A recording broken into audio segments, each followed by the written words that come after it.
everyone. Today I am showing you a page in my traveler's notebook, and this page I really messed up on. I did not like how it turned out, so I am going to end up covering this up. And that's the nice thing about crafting in these type of things, is that if you do something you don't like, just cover it up and move on. Don't worry about if it doesn't look good. You can just use some paper, pattern paper, and then cover up things that don't look right. Or, if you're not really that worried about it, then just keep moving on. Just use what you have and then use it as a learning experience and move on. But in this case, I don't know what I was thinking, but I actually put the incorrect year on here. So I tried to fix it, and you can see that says 2017 now. It had 2007. I don't know what I was thinking, but it looks more obvious in real life, and I didn't like how it looked, and it just, I don't know. It just looked a little sloppy to me, so I wanted to cover it up and do something a little bit different on this page. So I'm just using some scrap paper that I've had in my stash, and I'm using this handwritten alphabet from Close to My Heart, and I just stamped it on green cardstock, and then I trimmed it all out, just fussy cutting it.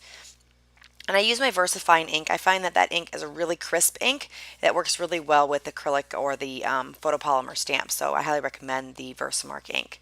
So here are just some photos I printed on my Polaroid zip printer.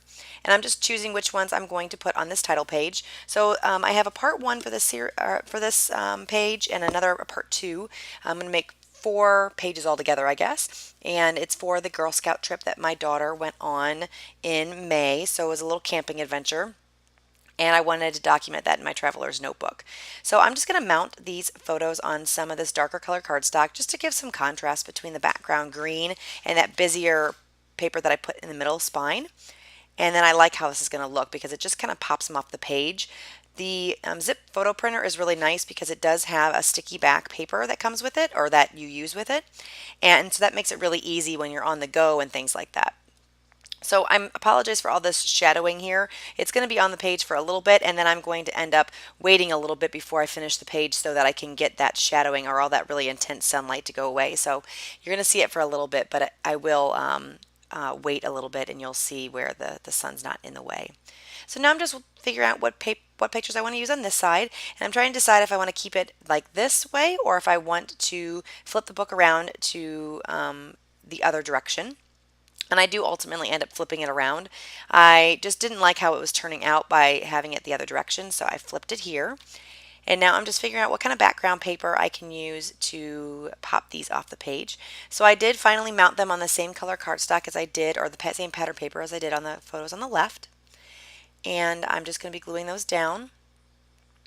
And I'm going to write some journaling here and then add some little embellishments. So these are just embellishments that I punched out with a little tab punch, a star punch, and a butterfly and a heart punch. And I just did these in advance so that I'd have them for when I'm making this journaling page.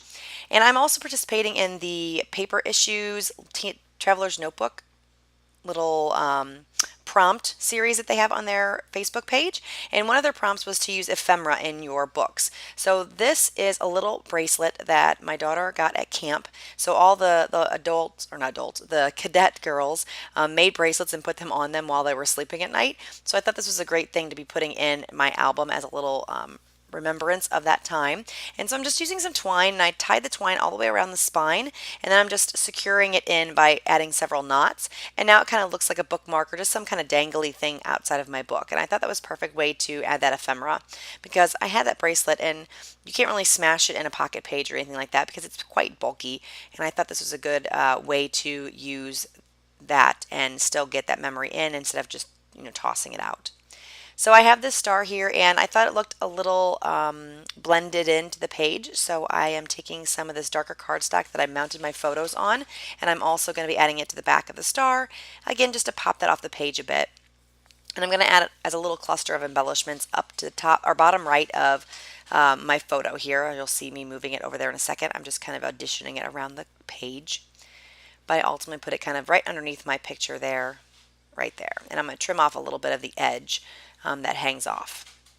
And I like how that looks. And I'm going to add a little heart here. And I'm just going to use some liquid glue to make sure this stays down.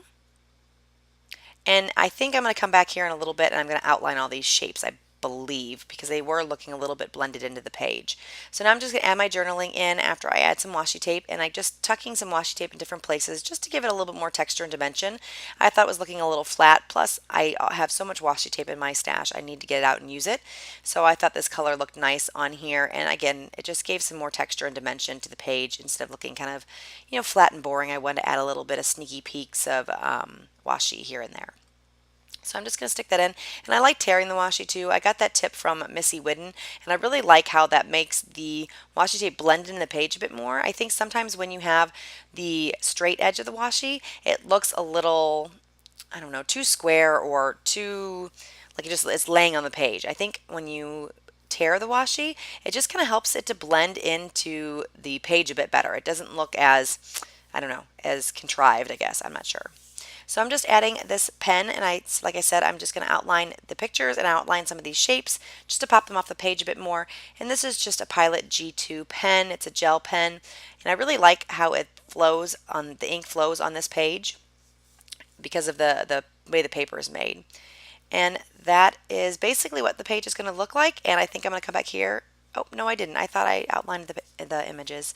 So that's it. Thank you guys so much for joining me. Hope you enjoyed this page. Let me know in the comments below if you have any questions, and I will talk to you again soon. Bye.